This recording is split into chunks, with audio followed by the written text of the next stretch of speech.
By late July, a hydrangea can look like two plants at once. Morning brings fat blue mopheads, cool leaves, stems heavy with beauty. By 3 o'clock, the edges crisp, the soil pulls dry, and those same blooms look tired as old paper. July 31st is not magic. It is a line in the dirt. After it, many hydrangeas begin turning from show to survival, from flowers you can see to buds you cannot. Use the wrong pruners now, and you may cut away next year. Before touching a single stem, there is one thing you must know about the plant in front of you. Old Amos used to say July is not a cutting month, it is a listening month. That old gardener had hands rough as bark, but he never walked up to a hydrangea with pruners first.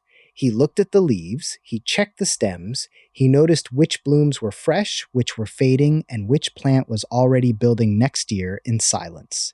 That is what you are going to learn here.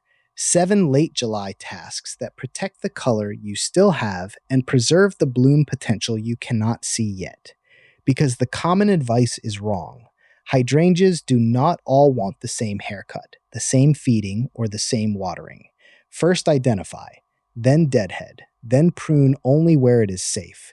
Feed selectively, stop pushing growth, water deep, and shield blooms from heat. The first task is the one most gardeners skip, and it is the reason good intentions ruin hydrangeas. Before you touch a stem, name the hydrangea. Big leaf and mountain hydrangeas are the ones that fool people in July.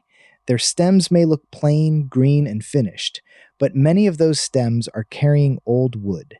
That means next year's flower buds can be forming on wood that grew before this season.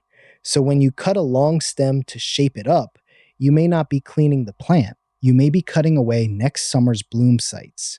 Panicle and smooth hydrangeas play by a different rule. They bloom on new wood, so they are usually more forgiving when cut at the right time. Then there are modern reblooming big leaf types, which can flower on old and new growth. Forgiving, yes. Reckless, no. Old Amos would turn the tag over first. If there was no tag, he would wait, watch the bloom shape, and learn the plant before sharpening the blade. Once you know what kind you have, the next decision is not whether to cut. It is how little to cut. Deadheading in July is not pruning. It is housekeeping. Take the faded bloom in your fingers. Follow its little stem down until you meet the first strong pair of healthy leaves. Then make one clean snip just above that leaf pair. That is the good cut. Small, neat, finished. You have removed the ragged flower head, not the working stem beneath it. That matters because the plant no longer spends energy holding on to brown, tired blooms. Air moves better. The shrub looks cared for. But the frame of the hydrangea stays in place. And on the wrong variety, that frame may be carrying the quiet beginnings of next year's flowers. The bad habit is cutting deep because one stem looks taller than the rest. Old Amos would say, "Do not punish a living stem for standing up straight." But deadheading is only the gentle edge of pruning. The dangerous part begins when gardeners decide the whole shrub needs shaping. Pruning in July should feel almost too small to matter. A pinch here, a weak twig there, one crossing stem that rubs every time the wind moves through. That is the kind of cut a hydrangea can forgive, and on some reblooming types, it can even help steer energy toward fresh growth and later flowers. But match the cut to the plant. A panicle hydrangea and a smooth hydrangea do not carry the same risk as an old wood bloomer, like many big leaf and oak leaf types. Those may already be setting the hidden pieces of next year's show. You cannot see them yet, but your pruners can still remove them. Old Amos would say, if you are cutting in July, cut like you are removing a whisper.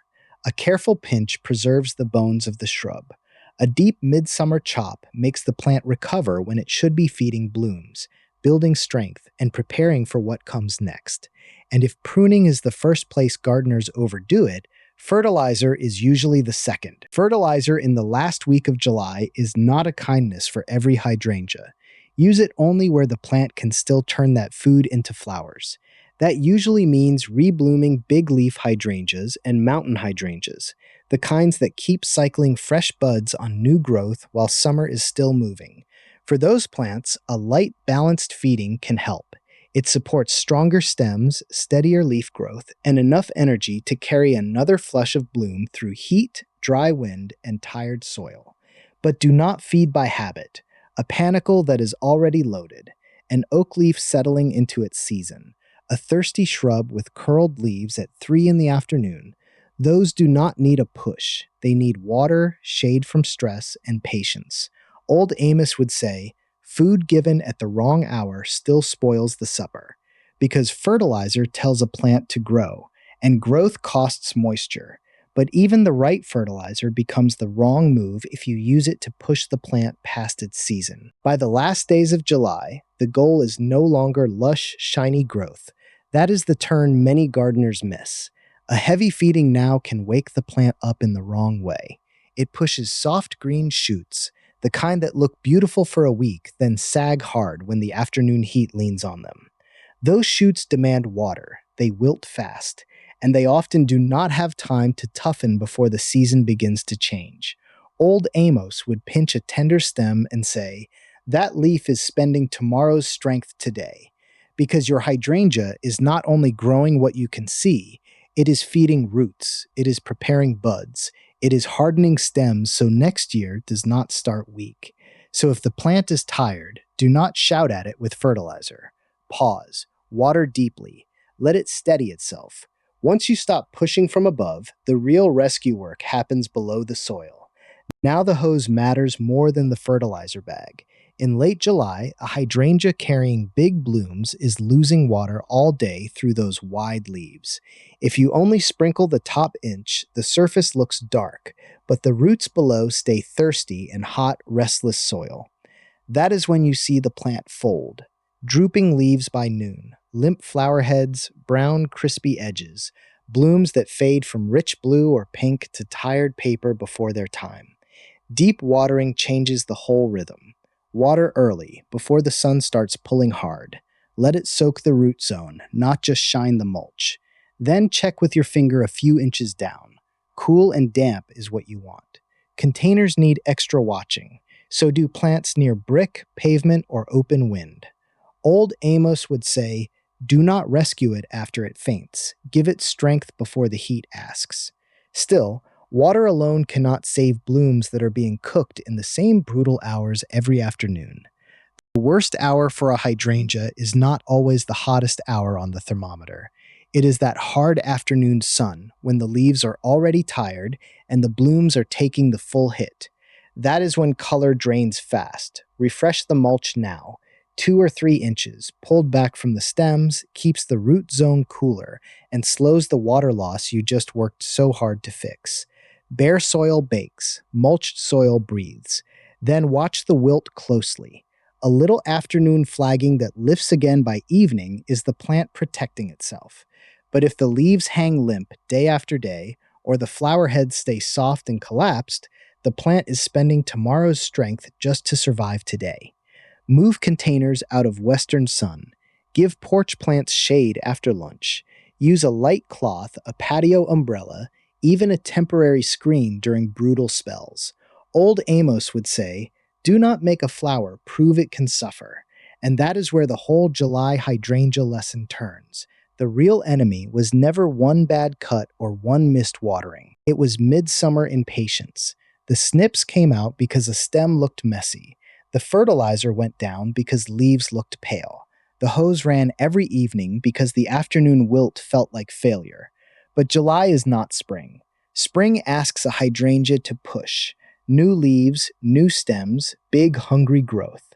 Late July asks something quieter. Hold moisture, cool the roots, finish the wood, protect the tiny bloom promise forming where you cannot see it yet. That is why restraint matters now. Not neglect, restraint. Old Amos would call it learning when your hands are helping, and when they are only nervous. By July 31st, you are not chasing bigger blooms, you are guarding next year's. So before July closes, here is the simple way to know whether you saved the blooms or stole them. By July 31st, check one plant. Name it first, big leaf, mountain, panicle, smooth, or unknown. Then remove only the brown spent heads. Leave green stems alone. Skip hard pruning. Feed only a rebloomer that is still working. water deep under the mulch and shield it from harsh afternoon heat. That is the whole secret. The best late July gardener is not the busiest one. It is the one who knows what not to disturb. Tell me what hydrangea you grow and what it looks like now. Thank you for gardening with me.